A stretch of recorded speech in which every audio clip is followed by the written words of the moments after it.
Hello and welcome, all friends and all devotees of yoga and Buddhism. Today is June the 27th, 2019. It's Thursday, it's almost weekend today, and it's almost the end of June too. Summer is well advancing. I'm just going to read to you some of my discoveries in the repository of wisdom of the great Master Singyum. A fantastic collection of about nearly 400 masterpieces of wisdom Master Singyum collected. He actually authored this and published them. And of course, in my research into philosophy and theology, I accidentally just discovered this about a few months ago, a couple of months back now. And I'm in the process of publishing them and then later on working to try to advance them. I'll read, okay? And you just have your notes, have your pen and your paper ready and jot down notes as I'm writing. A room which has been dark for 1,000 years will suddenly brighten up with the lighting of an oil lamp. A dark mind will become bright again from repenting and making vows. Brightness is something everyone needs. People admire the sun, the moon, and the stars because they provide the world with light. But we also need to rely on ourselves to create brightness in our life. The following suggestions offer us ways to do so. Just have your pen and your paper ready to jot notes right now. Okay. I call these the golden keys from the great Venerable Master Singyum, the founder of Fo Guangshan. 1. We need to think correctly. Thoughts are the causes behind reality. Reality is the effect of thoughts. Therefore, only with clear thinking can we develop true wisdom. Only with clear thinking can we develop true wisdom. In life, we can have ideals, dreams, or even illusions. We can even think about money, love, a high position, or political office. It does not matter how many ideas we may have. What is important is that we think correctly. Otherwise, if the causes are not right, the effects will not be so straight.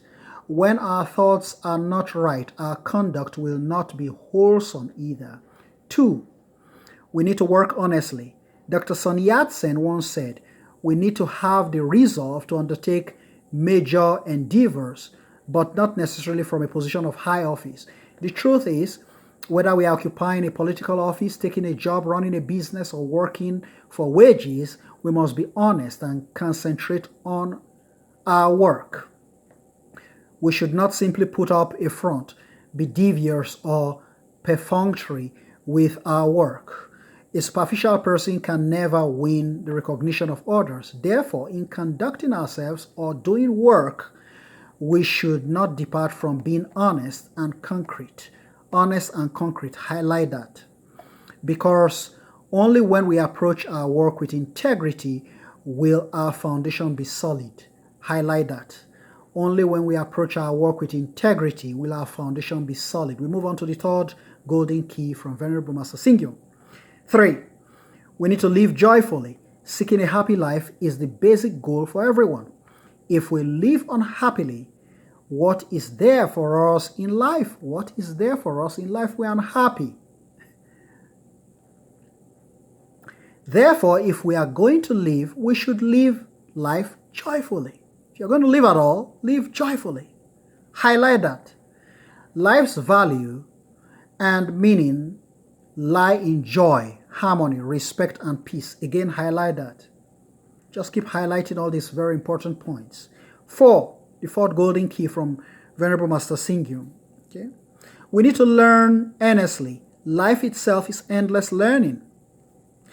As children, we learn how to play our role well. Similarly, we should also learn our roles as good parents and conscientious workers.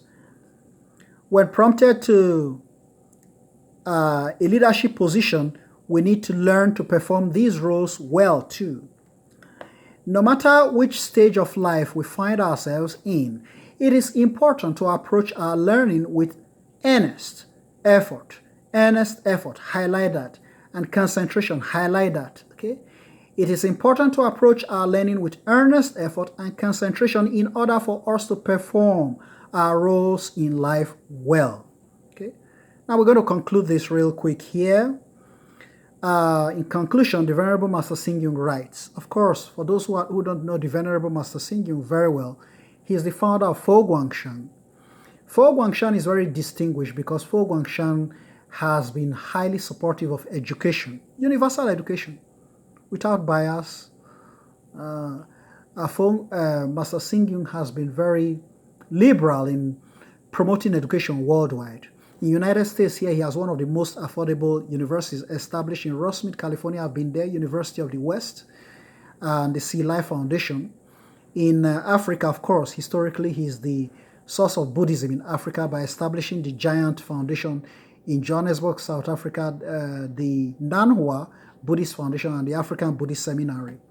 He's built so many other institutions of higher learning all over the world and many universities, Taiwan, Philippines, Australia, Japan, and United States. He has everywhere institutions to try to, teach. He believes in the discipline as the way towards enlightenment. Okay, our discipline in education as the way towards enlightenment, okay, and advanced learning. So I'm summarizing what Master Xing writes here, okay, in summary. These are treasures, golden treasures of wisdom, I call them, that I discovered. All these fantastic, I'm still working on them. I mean, it's not really done yet. It's just a discovery.